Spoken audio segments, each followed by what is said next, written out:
Hello? Okay. Ah, I'm Adam Smasher. Thanks for coming out. Thanks for waiting for all this fun stuff. What I'm going to be talking about today is slaying the corporate litigation dragon, which is how to kick ass in a corporate lawsuit when you're told to shut down a website and you'd rather not.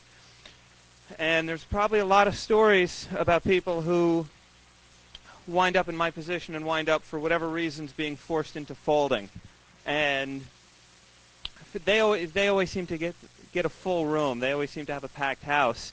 And for some reason, nobody wants to hear somebody who won. I'm used to talking to half-empty rooms. Anyway, how many people here have heard of CSX Transportation? Show of hands. Okay, right out the window. You can hear it. How many people? Has anyone here ever worked for, or currently works for? Okay. CSX. I was an employee of theirs, and actually left the company to do computer work. And of course, I got to look over my shoulder while doing this, and just want to start off. If I have a connection.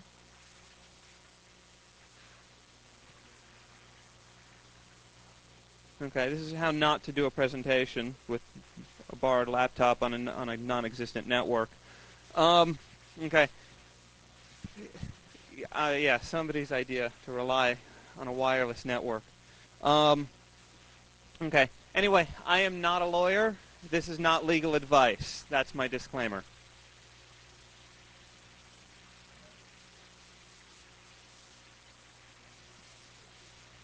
Okay. Yeah. Okay. I'm not a lawyer. This is not legal advice. I'm going to tell you the story of what happened to me and how I wound up kicking ass. And basically the goal was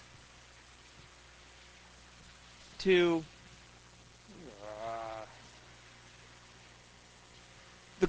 wind up with a .-sucks site.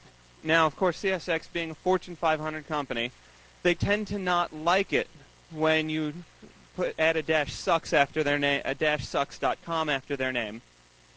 And needless to say, they didn't like it. Now, interesting, what happened was I knew that whatever domain name I came up with, they were going to come after me and get pissed off. So what I wanted to do was legitimately, and with them smiling on it, register csxsucks.com. And one of the ways that I did that was by kind of playing their hand for them and setting them up by registering csxdiversity.com. And one of the things that they have, which is actually two of their locomotives, which are kind of the pride of the fleet, they're the newest, biggest, best, whatever locomotives, they have this big thing on the side, and it's, CSX diversity, and it's all this corporate crap with, like all this, people of all these different Crayola colors holding hands, and, as if they're a diverse company trying to portray this. And the whole thing's one of these corporate programs that's just a total joke. So, being that it's a total joke, I helped them make a joke out of it and registered csxdiversity.com, knowing that they would complain about it, and knowing that when they complained about it, my response would be, well, okay, maybe if I'm using csxdiversity.com, maybe I'll go along with your theory that it caused confusion. But to avoid confusion, and because I'm a nice guy, how about if I register csxsucks.com? Would that be okay with you? And then we can avoid this confusion, because really that's what they're complaining about, is the confusion, not that, of course, they don't want to impede my free speech. So what I got shortly after registering csxdiversity.com was this cease and desist letter, which is available at the Chilling Effects database, which is an EFF project. And basically what it says in here is, you're running this website, it's going to cause confusion, we don't like it, and, we demand that you shut it down, we demand that you cease operations immediately, we demand that you transfer ownership of the domains to us, And, of course, we demand to hear from you by this certain time on this certain day. And my response was, go fuck yourself. I said, you know, I'm not interested in playing by what your demands are. I said, I have every right to operate this domain. If you want to work out a deal, let's work out a deal. And basically they said, well, if you don't do what we say you have to do, we're going to sue you. And I said, okay, go ahead, sue me. And they said, okay, we will. And they did. And they filed a suit against me in federal court, which alleged trademark infringement against them. And basically what I wound up doing is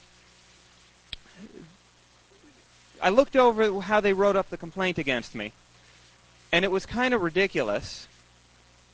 And what wound up happening was they offered me an out. They said, you know, we've charged you in federal court, and if it goes to court, you're going to lose, and blah, blah, blah. And, of course, the thing is, nobody knows who's going to win or lose once it goes to court. You know, it depends on the judge, it depends on the court, depends on all these variable factors, where in reality it's a crapshoot. And, of course, the probability goes to whoever has the case in their favor. And looking over the way that they wrote the complaint against me, and looking over the facts that I knew of, I realized that they'd painted themselves into a corner by complaining about things that were free speech issues on a complaint that's supposedly a trademark infringement case, which any judge would look at and say, this has nothing to do with trademark infringement. So when I realized that, and I looked over what they had originally offered me to say, you know, if you sign and agree to this, we'll drop the case against you. And I kind of looked over it and I said, I got to be out of my head to sign off on this. This is ridiculous. I said, you're not offering me any protection from future harassment through legal channels. You're not giving me any green light to go ahead and do what I'm doing. Basically, what you're doing is you're demanding all these things that I do. You're demanding that still, you know, I transfer the domains to you. I stop using these domains. I go ahead and use the other domain. But then as soon as I sign off on it, there's nothing in this agreement that stops you from charging me again tomorrow. I said, this is ridiculous. I'd never signed this in a million years. But being that they have kind of forced themselves into this situation of court, really the only two ways out of it for them were to go to court where they'd likely be laughed at, or to renegotiate a contract on my terms. So what I did over the course of a year was renegotiate the contract on terms that were acceptable to me.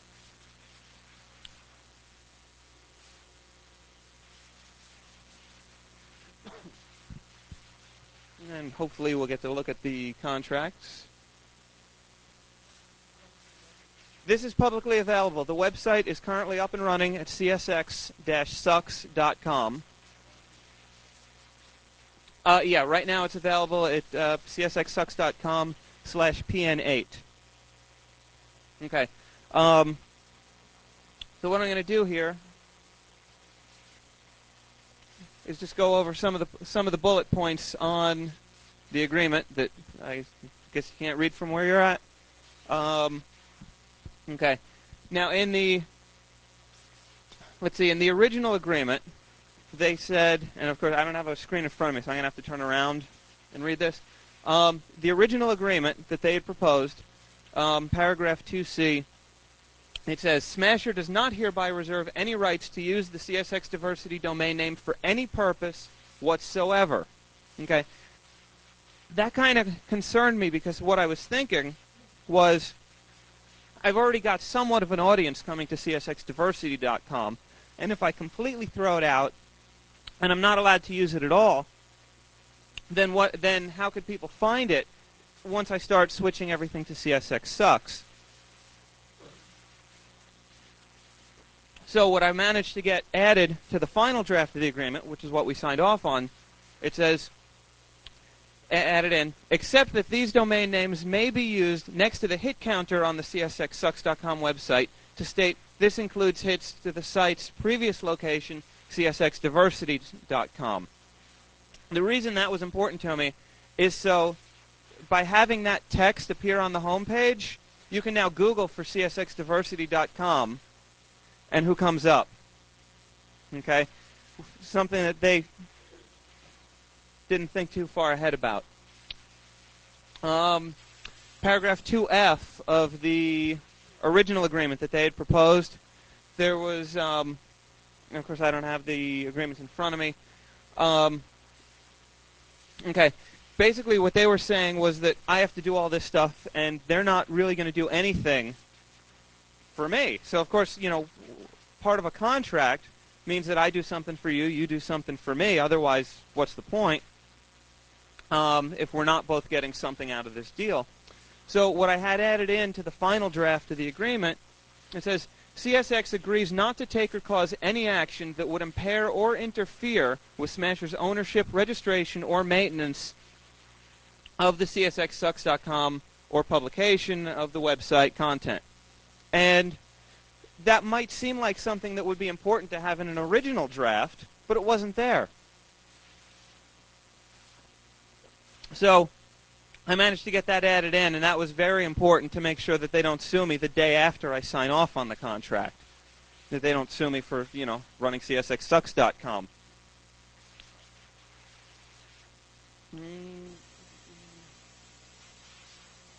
Okay, paragraph 4 regarding my use of their trademarks.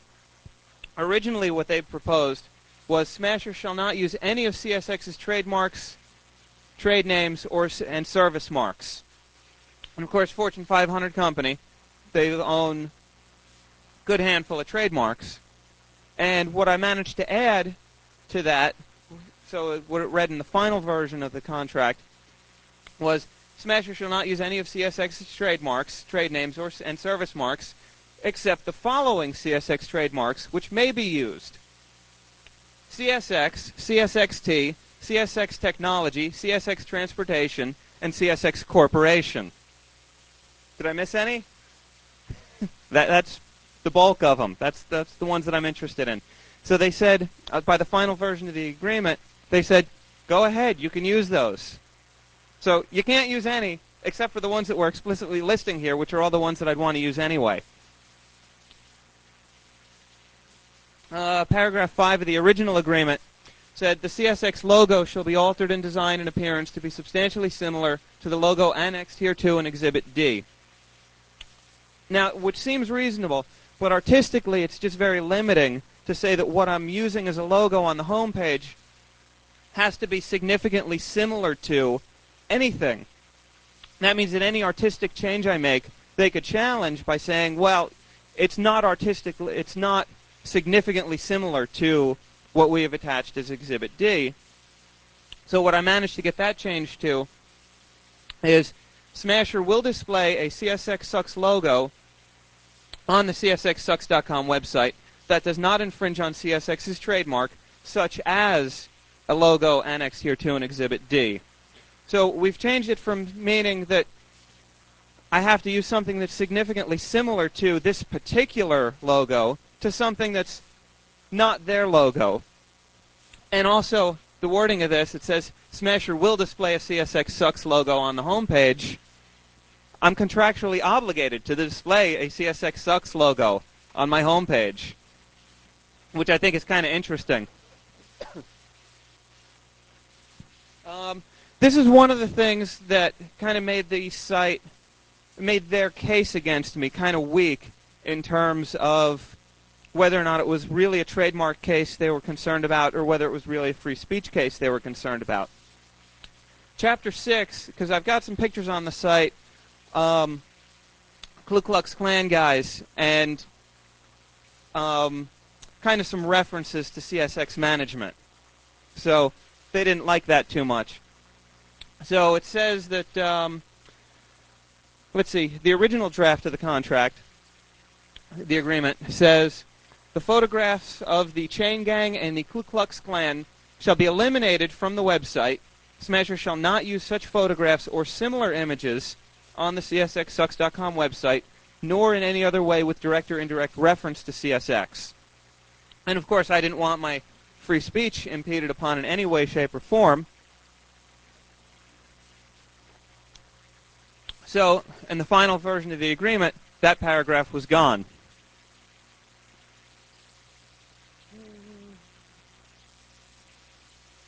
Paragraph 10 is very interesting to this whole game that I played. Paragraph 10, the original draft, says CSX will pay to Smasher, fill in the blank, the cost associated with the acquisition and transfer of the CSXDiversity.com domain name. And what we added to that in the final draft was, well, actually, what I wanted to add in there and what I was realizing as we got closer to signing off on it was they were making some promises to me that were not in any way, shape, or form could I hold their feet to the fire if they fell short on. And I needed something to use as leverage to say, if you don't fulfill your obligation under this contract, I need to benefit out of it in some way. Because obviously if I don't fulfill my obligations under the contract, we all know they're going to hammer me over it. So what we added to paragraph 10 was, in the event that CSX fails to pay any fees owed to Smasher under this paragraph within 30 days of the transfer, paragraph 13 of this agreement will be void. Paragraph 13 was the only paragraph in the entire contract that they were not budging on. And we'll get to that. But everything else, I got exactly what I wanted. In paragraph 13, they didn't want to be flexible at all about. So this was my way of saying, you have 30 days to pay me, or else we throw paragraph 13 out, null and void. Paragraph 11, let's see, CSX releases and discharges Smasher for use of the domain name CSXDiversity.com. Doesn't say anything about releasing and discharging me from anything about CSXSucks.com, which, since that's the site that I will be operating from that point forward, I'd like to be released of any liability for it. So, of course, we added that in.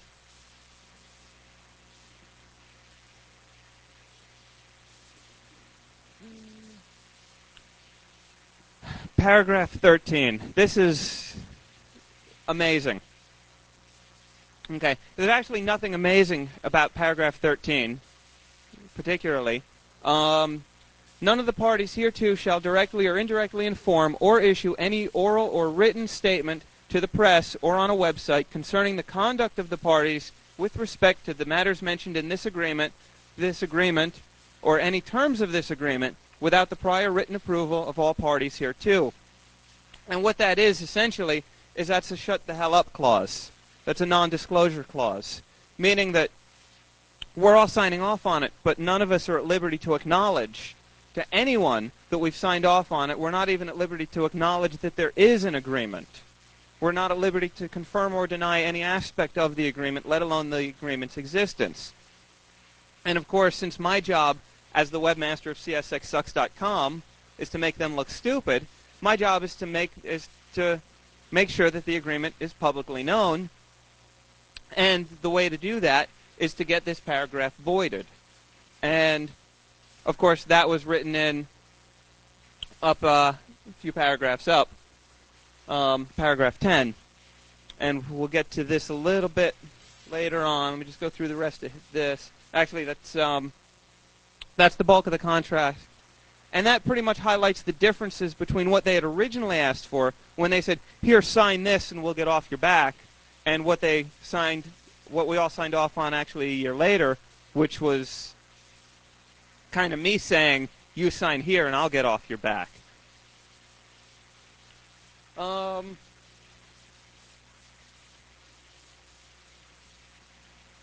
Okay, so we signed off on the agreement. I switched over the website, waited for my check to come, never came. Waited 30 days, check didn't show up. Waited 60 days, check didn't show up. Waited 90 days, check still wasn't there. I wrote a letter to CSX corporate offices, actually to their law department, to the person who was in charge of this. And I said, Dear Cindy, in regards to our agreement concerning CSXSucks.com website, CSX has failed to comply with its obligations under paragraph 8 and 9, CSX letter and payment of fees. I find that CSX's failure to comply with CSX's obligations under paragraph 9 relieves me of any obligation that I may have otherwise been held to under paragraph 13. Since it appears that I am under no obligation to refrain from publicly releasing the agreement, I will be posting it in both its original and final drafts on my website, and also make it available to chillingeffects.org. So basically what I'm doing here is I'm telling her that she screwed up, and I'm going to go ahead and exercise my rights now that paragraph 13 is void, and I'm not under any obligation whatsoever to go ahead and post the agreement. And then I give her time to respond. If you believe that I am not correct in my understanding of the agreement, or if you wish to renegotiate the terms, please feel free to contact me. I'll be publishing it no later than this date, not before this date, to give you time to respond. And it's interesting, it's actually fascinating, the call that I got back within a few days of sending out the letter. My phone rang. I picked it up, and she says, "The check's on the way, but it's your fault that we didn't send the check because you forgot to remind us to send the check." And that was for the head of a law department of a Fortune 500 company to come up with, "It's your fault for not having reminded us." As I said, I was thinking to myself, well, if I didn't abide by any of my obligations, would you remind me or would you sue me? So, needless to say, a couple days later, I did get the check. And shortly after getting the check and having no further correspondence, I felt relieved of my obligation to keep my mouth shut. And of course, the original agreements are both the original and the final draft of the agreement are both available in full on the website, along with the side-by-side comparison between the original and final drafts. Yeah, I got the money a few days after I called up and reminded her. What I got out of it was, for 2 domain names that I transferred to them that I wasn't using, they gave me $100 per each of the 2 domain names for registration and transfer costs, which more than I paid. I was happy. They came up with the number. Yes, they did let them lapse last I checked. They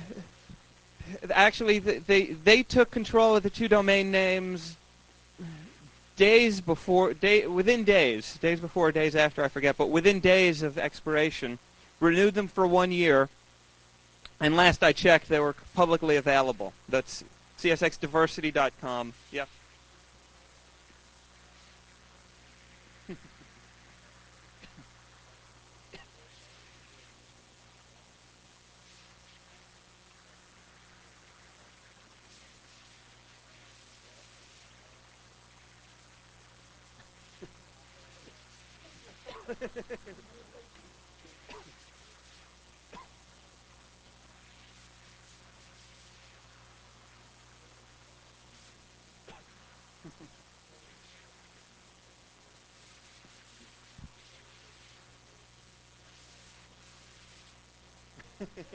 Did everybody hear that?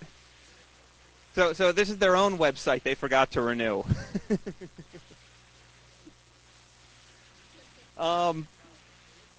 Yeah.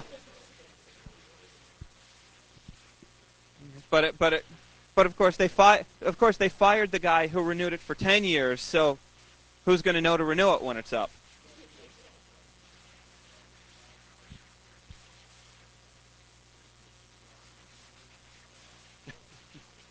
Trains were held up for about 2 or 3 days. Uh, yeah.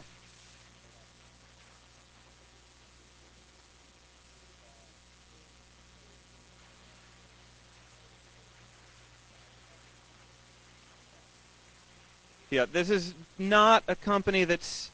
This is a good example of how not to handle computer security. I mean,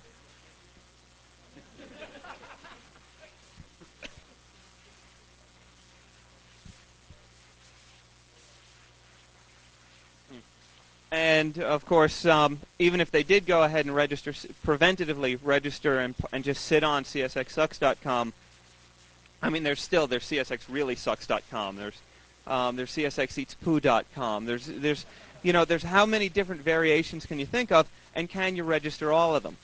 And the answer is no. But one of them that you might want to get before someone else does is csxsucks.com. At least make it a challenge for somebody doing what I do.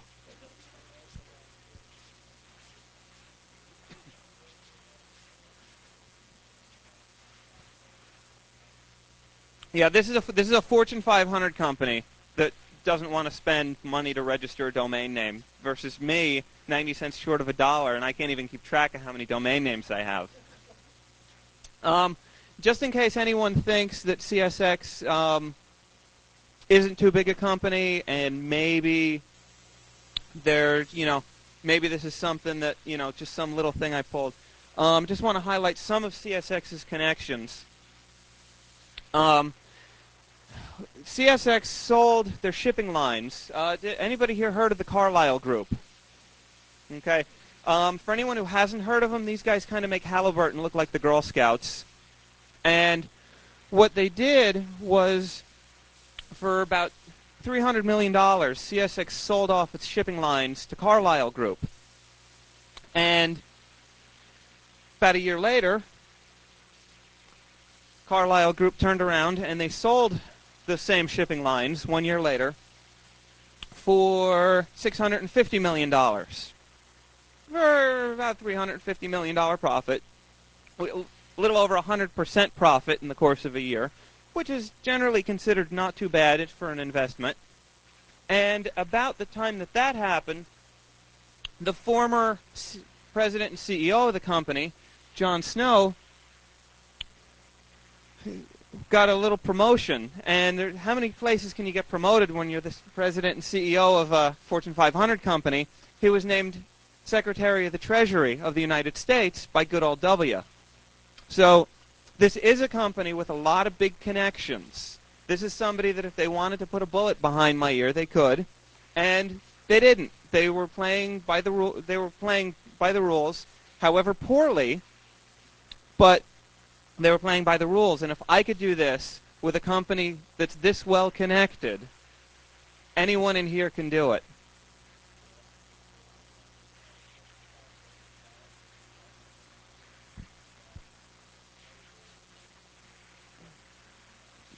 Actually, not only did he leave the company with a 68, he left the company did miserable while he was managing it. He left with about $68 million worth of golden parachute. He had a lot of personal loans forgiven by the company.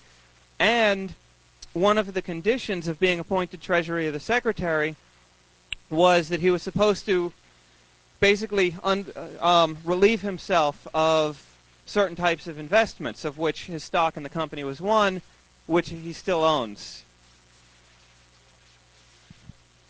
Which he still has.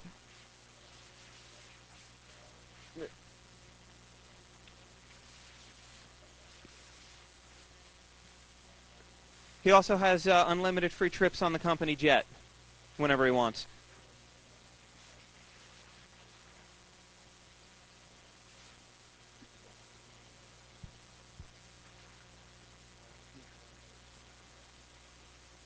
So this is a company that's well connected, run by a guy who's well connected, and I'm up and running.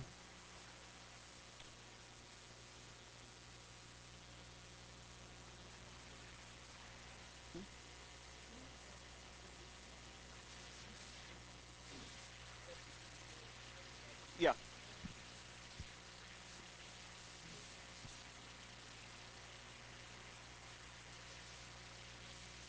Yep. They got it. Yeah.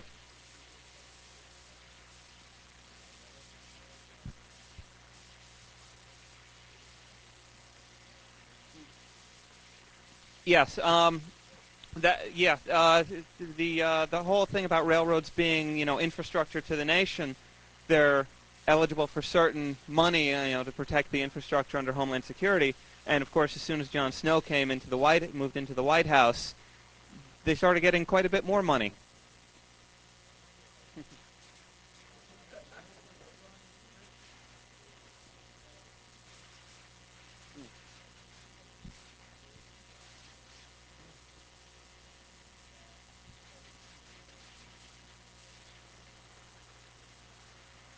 Yeah, which makes the entire company a lot more liquid as an asset to whoever wants to sell it.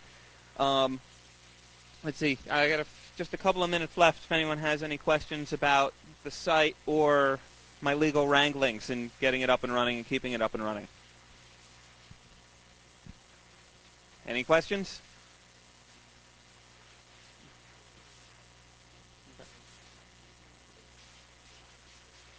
Why did I choose CSX as the company to go after?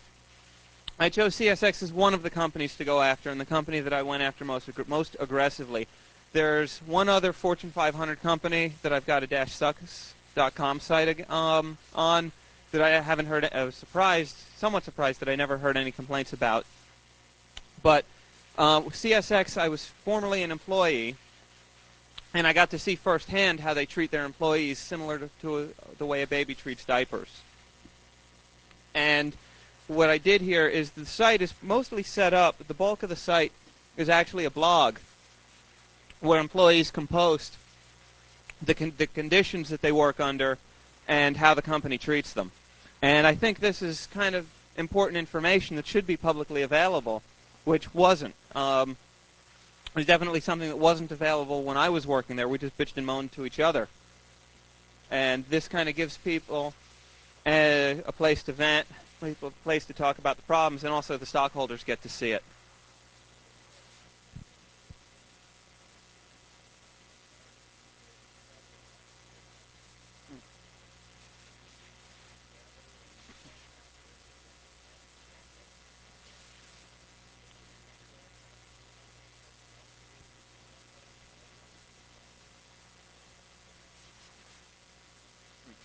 Yeah, CSX over the last few years, they've been doing a lot of layoffs. So there's a lot of ex-CSXers around. Yeah.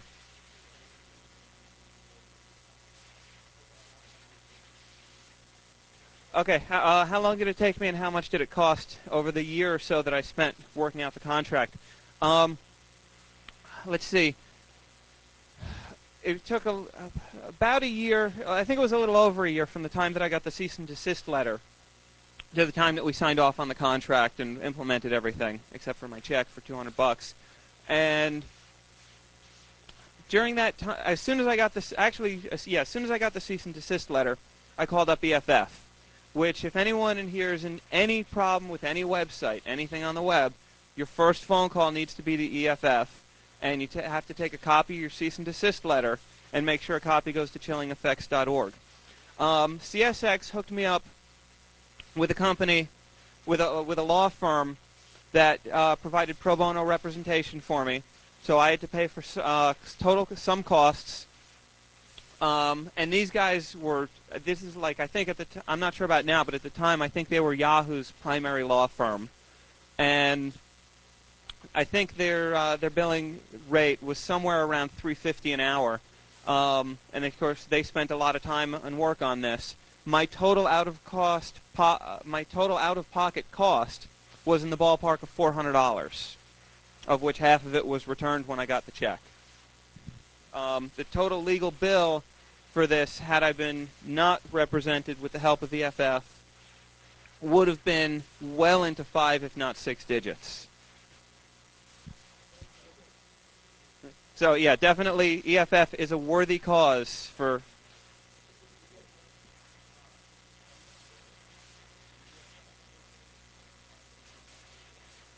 No, actually, what happened was EFF found a firm that took it on pro bono. So EFF didn't handle it themselves, but the firm did. Actually, one of the lawyers from that firm just recently joined EFF as legal counsel to EFF, as one of their staff attorneys. So I got to say hi to him next time I'm in San Francisco. Right. Anyone else before I hand it over to the next speakers? All right. Thanks for coming out.